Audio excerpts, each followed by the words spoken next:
Allahumma sholli wa sallim ala nabiyyina Muhammad.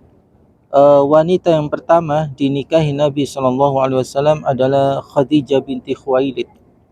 Dari Khadijah, Rasulullah SAW dikaruniai beberapa anak laki-laki dan perempuan. Adapun yang laki-laki tidak ada satupun yang hidup, sedangkan yang perempuan adalah Zainab, Ruqayyah, Ummu Kulsum, dan Fatimah. Zainab dinikahi oleh anak pipi dari ibunya, yaitu Al-As bin Rabi'.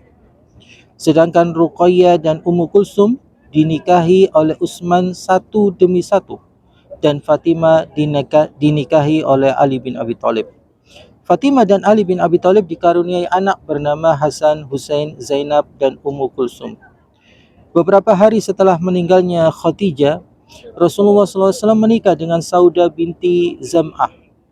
Setahun setelah menikahi Saudah, pada bulan Syawal tahun 11, Rasulullah SAW menikah dengan Aisyah yang masih berumur 6 tahun dan digauli pada bulan Syawal pada saat telah berusia 9 tahun.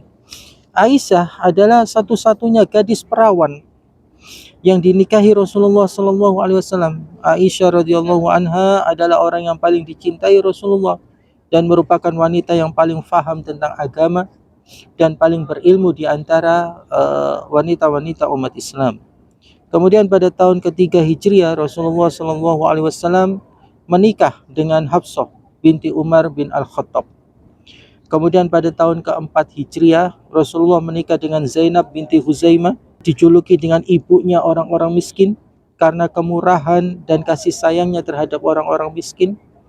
Kemudian pada bulan Syawal di tahun 4 Hijriah, Rasulullah menikahi Ummu Salamah Hindun binti Abu Umayyah. Pada tahun 5 Hijriah, bulan Zulqa'dah, Rasulullah SAW menikahi Zainab binti Jasi bin Rayab. Pada tahun 6 Hijriah, Rasulullah menikahi Juwairiyah binti Al-Haris. Pada tahun 7 Hijriah, Rasulullah menikahi Ummu Habibah Ramlah binti Abi Sufyan. Setelah penaklukan Khaybar tahun ke-7 Hijriah, Rasulullah menikahi Sofiyah binti Huyai bin Akhtab. Pada bulan Zulqa'dah tahun ke-7 Hijriah, Rasulullah SAW menunaikan qada umrah. Setelah tahallul, beliau menikahi Maimunah binti Al-Haris. 11 wanita yang mulia tersebut adalah wanita-wanita yang telah dinikahi oleh Rasulullah SAW dan telah dicampurinya. Dua di antaranya, Khadijah dan Zainab Ummul Masakin, meninggal dunia sewaktu Rasulullah masih hidup, dan 9 lainnya ditinggal mati oleh beliau. Adapun 2 istri yang belum dicampurinya, yang satu berasal dari Bani Kilab dan satunya lagi berasal dari Kindah yang dikenal dengan Jauniyah, yang terdapat perbedaan pendapat yang tidak perlu kami sebutkan. Sedangkan dari kalangan budak, yang pertama adalah Mar'atul Qibtiyah dan budak yang kedua bernama Raihana binti Zaid An-Nadriyah. Allahu a'lam. Apabila memperhatikan dan mengetahui pernikahan Rasulullah SAW tersebut, bukan karena beliau mempunyai kekuatan syahwat yang besar, bukan. Akan tetapi karena ada tujuan-tujuan lain yang lebih mulia dan lebih agung.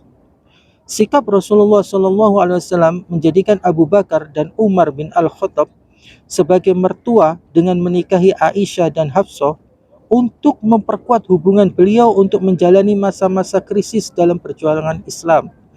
Rasulullah menikahi dengan Ummu Salamah, yakni kerabatnya Abu Jahal dan Khalid bin Al-Walid. Dengan menikahi Ummu Salamah, Khalid bin Walid tidak lagi bersikap keras terhadap Rasulullah. Bahkan tidak begitu lama, Khalid bin Walid memeluk Islam dengan sukarela. Rasulullah menikahi Ummu Habibah. Dengan begitu, ayah Ummu Habibah yang bernama Abu Sufyan tidak lagi pernah menghadapi Rasulullah di dalam peperangan apapun. Begitu juga beliau menikahkan putrinya bernama Fatimah dengan Ali bin Abi Thalib, menikahkan 2 putrinya yang bernama Ruqayyah dan Ummu Kulsum dengan Utsman bin Affan. Dengan menikahi berbeda-beda kabilah, Rasulullah mendidik istri-istrinya, mengajarkan kepada mereka hukum-hukum syar'i, serta membekali mereka dengan pengetahuan Islam, mempersiapkan mereka untuk mendidik wanita-wanita Badui, sehingga para istri Rasulullah SAW mempunyai bekal yang cukup dalam menyampaikan agama kepada kaumnya. Dan istri-istri Rasulullah SAW mempunyai jasa yang besar dalam menyampaikan kepada manusia tentang keadaan-keadaan Nabi. Seperti Aisyah radhiyallahu anha telah banyak meriwayatkan tentang perbuatan-perbuatan dan perkataan-perkataan Nabi SAW. Al-Haramain Mutiara Haji sesuai sunnah itu asik.